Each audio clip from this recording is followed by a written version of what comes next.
Camino de Vida con Gabriel Velázquez, lunes a viernes a las 5:40 de la mañana y 6:40 de la tarde. Una invitación de Art Q Gallery, 225-205-2421. Amigos, muy buen día para todos.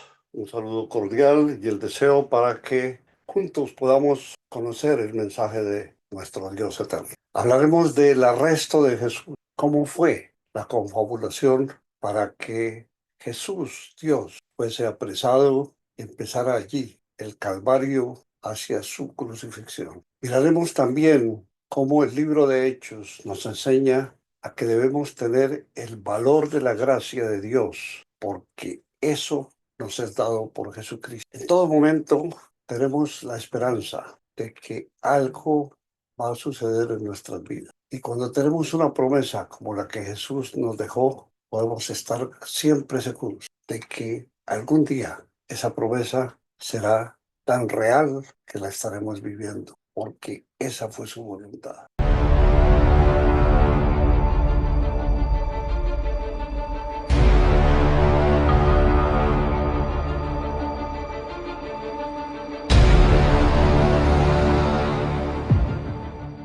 Nos dice Mateo 26.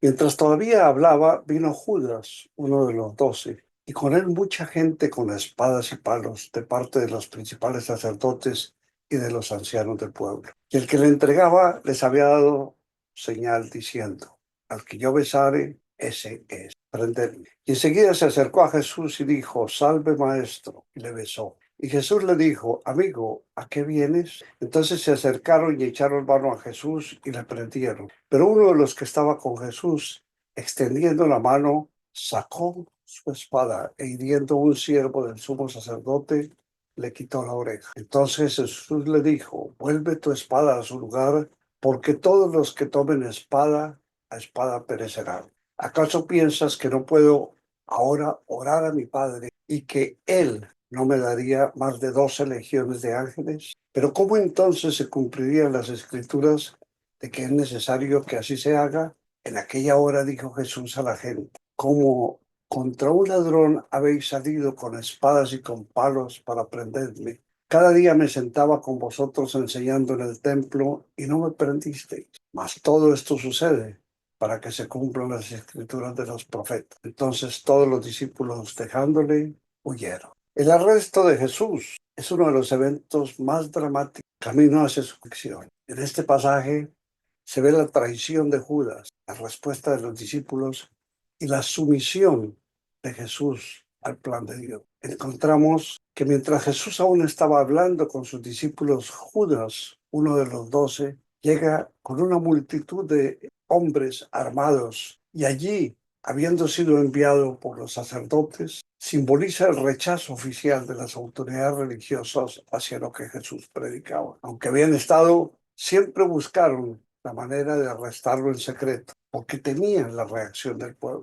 Más adelante encontramos cómo Salmos profetiza: ¿por qué se amotinan las gentes y los pueblos piensan cosas vanas? Se levantarán los reyes de la tierra y príncipes consultarán unidos contra Jehová y contra su ungido. Judas había acordado con los que venían con él que el hombre al que él besare sería Jesús. Jesús, sin embargo, al llegar este hombre y decirle: salve, maestro, no responde ni con ira ni lo condena. En lugar de eso lo llama amigo y le pregunta: ¿a qué vienes? La respuesta de Jesús muestra su control absoluto sobre la situación y sobre su disposición a enfrentar su destino. Salmos 41 profetiza cómo fue que la traición de Judas a la letra nos muestra: aún el hombre de mi paz, en quien yo confiaba, el que de mi pan comía, alzó contra mí el carcañal. Es un verso que predice cómo uno de los más cercanos a Jesús lo traicionaría, lo que subraya el dolor que experimentó no solo en lo físico, sino también en lo emocional. Uno de los discípulos intenta defender a Jesús sacando su espada. Jesús le reprocha y la reacción de Pedro, que fue quien causó la herida, reacciona y nos muestra cómo en momentos de crisis a menudo reaccionamos de manera impulsiva, basados en el miedo y el deseo de controlar la situación. Pedro pensaba que podía proteger a Jesús con la espada, pero no entendía que el reino de Dios no avanza por la violencia ni por el poder humano. Proverbio nos dice, hay camino que el hombre le parece derecho, pero su fin es camino de muerte. La acción de Pedro es un ejemplo de cómo nuestras intenciones humanas, aunque bien parezcan intencionadas, pueden llevarnos por caminos equivocados. Jesús está calmado. Él está lleno de autoridad y le dice a Pedro que vuelva su espada a su lugar, porque todos los que tomen espada a espada perecerán. Jesús deja en claro que no necesita la protección de Pedro. Él elige que se cumplan las escrituras. Y a pesar de la traición y el peligro, Jesús sabe que está cumpliendo el plan de redención de Dios. Isaías 53 nos habla mucho antes de este evento y dice, angustiado él y afligido, no abrió su boca. Como cordero fue llevado al matadero. Jesús no resistió su arresto, no se resistió a ser arrestado, ni buscó evitarlo, cumpliendo la profecía en donde voluntariamente aceptaría el sufrimiento para salvar al mundo elegido por Dios. Jesús se vuelve hacia la multitud y les pregunta por qué vienen a arrestarlo como si fuera un criminal. Él dice que todo el tiempo estuvo allí en el templo enseñando. Por eso la pregunta de Jesús subraya la injusticia y el engaño en que se basa su arresto. Aunque no cometió ningún crimen, lo tratan como un delincuente. Y allí Jesús afirma que todo esto sucede para que se cumplan las escrituras de los profetas. Todo lo que estaba ocurriendo no era el resultado solamente de la traición o de la maldad humana sin control, sino una parte del plan redentor de Dios desde el comienzo.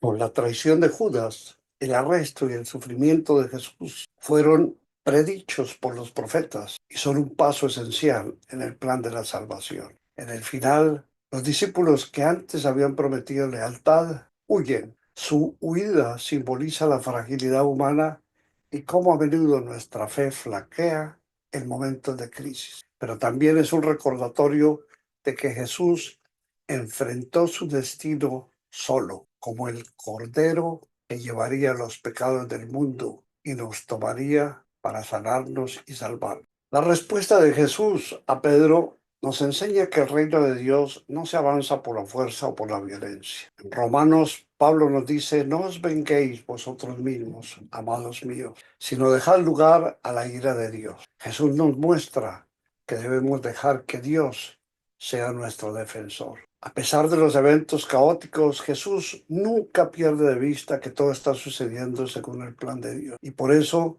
el arresto de Jesús en Getsemaní no fue una derrota, sino una parte crucial del plan de redención de Dios. Vemos la traición, la violencia y la cobardía humana, pero también la gracia, la autoridad y la sumisión de Jesús al plan divino. Las lecciones de este evento siguen siendo relevantes hoy, desafiándonos a rechazar la violencia, a responder a la traición con misericordia y a confiar en el propósito y la soberanía de Dios, aún en los momentos más oscuros, más críticos, más difíciles por los que tengamos que pasar. Confiemos siempre en la misericordia de Dios y también esperemos confiados en la promesa de Cristo Jesús. Nos dice el libro de Hechos, y cuando comencé a hablar, cayó el Espíritu Santo sobre ellos también, como sobre nosotros al principio. Entonces me acordé de lo dicho por el Señor cuando dijo, Juan ciertamente bautizó en agua,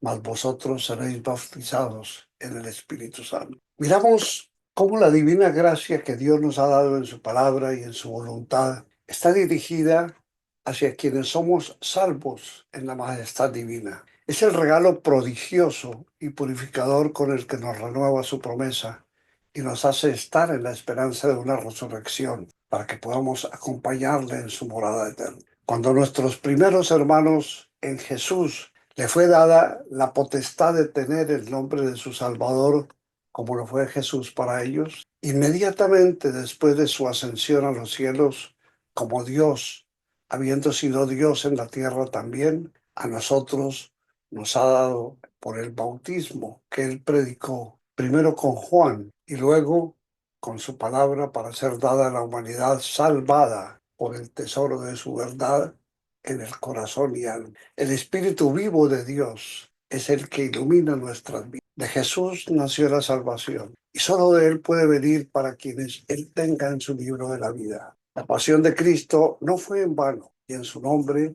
nos ha sido dada la gracia para vivir en la seguridad de su resurrección. Confiemos solo en Él, porque solo Él es Dios y solo Él es dueño de la vida y de la salvación eterna. En la faena de nuestro Dios, Jesucristo, realizada porque así le fue dado hacerlo por voluntad divina del Dios Padre, le fue entregada toda la humanidad y en su sabiduría y condición sobrenatural está el darnos su misericordia para gloria de Él y para gloria del Padre eterno. Nada nos puede ser dado que de verdad tenga validez espiritual si ello no viene de Dios. Y es entonces cuando sabemos que en nosotros hay algo más que la vida natural. Es la consagración que Dios hace en nosotros para que seamos sus hijos eternos. Y con Jesús seremos entregados para vivir su divina eternidad, porque fue así como le plació al Rey de la creación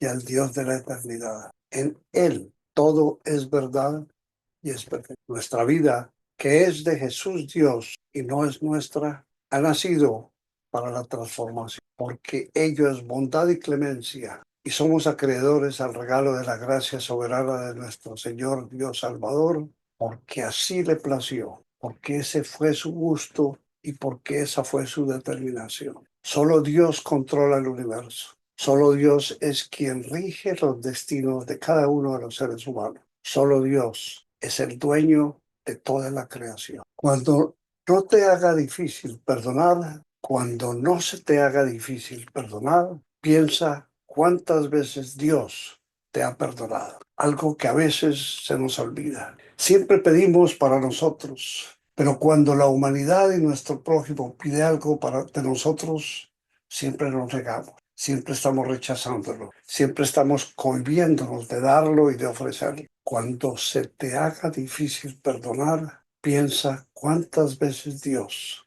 te ha perdonado.